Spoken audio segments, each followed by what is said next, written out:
எல்லாருக்கும் வணக்கம். Welcome to my channel மர்ம சரித்திரம். மை வி3 ஆப் பற்றி நான் முன்னாடியே ஒரு வீடியோவில் பேசியிருந்தேன். அதில் பார்த்தீங்கன்னா நிறைய பாசிட்டிவ் மற்றும் நெகட்டிவ் கமெண்ட்ஸும் வந்துருந்துச்சு. நெகட்டிவ் கமெண்ட்ஸ் எப்படின்னா, முதல்ல தெரிஞ்சுக்கிட்டு பேசு, மை வி3 app is a good company, அது இதுன்னு சொல்லிட்டு நிறைய பேர் கமெண்ட் பண்ணியிருந்தாங்க. இது நான் இப்போ தப்பா சரியா என்னன்னு நான் சொல்ல, எல்லாருக்குமே தனிப்பட்ட ஒப்பீனியன் இருக்கும். ஸோ நான் இப்போ அதை பற்றி பேச வரல.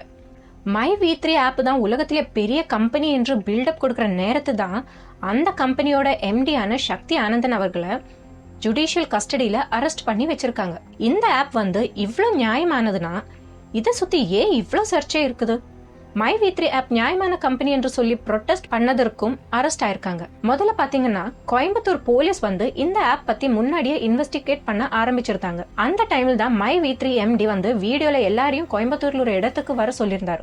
இந்த கம்பெனி எம்டி எதற்காக அரெஸ்ட் ஆயிருக்காங்கன்னா, பெரிய கூட்டத்தை சேர்த்துட்டு போலீஸ் கிட்ட போய் கம்ப்ளைண்ட் பண்ணா. என்ன கம்ப்ளைண்ட்னா, சோசியல் மீடியால எங்க பத்தி தப்பா பேசுறத நிறுத்தணும் என்று சொல்லி மனு கொடுக்க போயிருந்தாங்க. அதுவும் தனியா இல்ல, 100 பேர் கூட தனியா போய் கொடுத்துருக்கலாமே. ஆனா பிரச்சனையை பெருசாக்குறதுக்காகவோ இல்லன்னா இதே கம்பெனிக்கு ஒரு விளம்பரம் ஆகிறதுக்காகவோ என்னவோன்னு தெரியல, கமிஷனர் கிட்டேயே நேரடியாக மனு கொடுக்கணும் என்று ஒத்த காலில் நின்னார். அதனாலவே இவரை அரெஸ்ட் பண்ணாங்க மற்றும் அவங்க கூட நின்ன ஆளுங்களையும் அரெஸ்ட் பண்ணாங்க. இந்த எம்டி 15 டேஸ் ஜுடிஷியல் கஸ்டடியில இருக்கணும் என்று சொல்லி அரெஸ்ட் ஆனாங்க. நிறைய பேர் கமெண்ட்ஸ்ல முதல்ல நீ தெரிஞ்சுக்கிட்டு பேசு என்னெல்லாம் சொல்லியிருந்தாங்க. எங்க தெரிஞ்சுக்கிட்டு பேச மை வி3 ஆப் வேணும்னு இல்லங்க, அந்த மாதிரி சிமிலரான ப்ரீவியஸ் இன்சிடென்ட்ஸ் நிறைய நடந்திருக்கு. அதெல்லாமே உங்களுக்கும் தெரியும். ஃபர்ஸ்ட் ஆஃப் ஆல், இந்த MLM ஸ்கீம் கான்செப்டே தப்பா இருக்கு. மை வி3 விட பேடிஎம் 1000 மடங்கு பெரிய கம்பெனி. அதே RBI இன்வெஸ்டிகேட் பண்ணி அதுல ஃபிளாஸ் கண்டுபிடிச்சதுனால அந்த பேடிஎம் பேமெண்ட் பேங்க் பிரான்ச்சையே மூட போறாங்க. ஏன்னா பேடிஎம் கமிஷன் கொடுத்து ஆட்களை சேர்த்து விட சொல்லிருக்காங்க.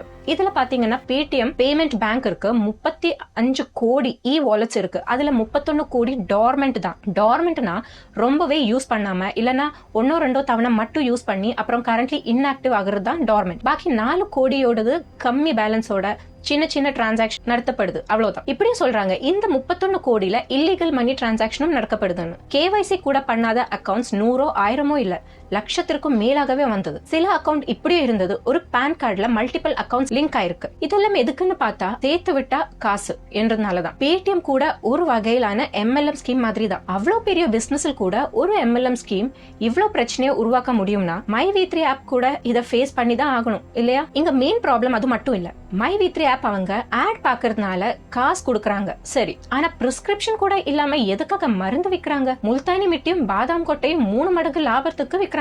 இங்க பைனான்சியல் ஆக மட்டும் இல்லாம ஹெல்த் வைஸ் கூட பாதிக்கப்படணுமா? இவ்வளவு மாத்திரைய வச்சு என்ன பண்றது?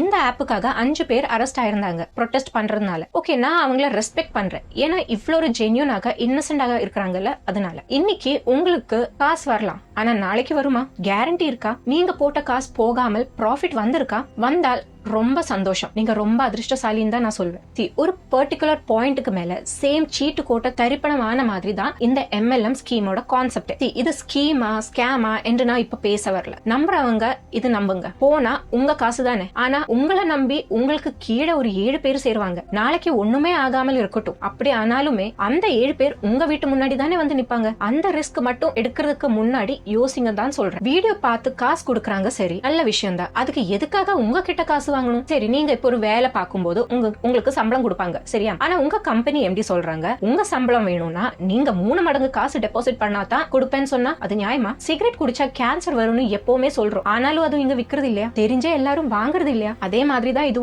உங்க காசு, உங்க விருப்பம், உங்க ரிஸ்க். எங்களால சொல்லி காட்டத்தான் முடியும்.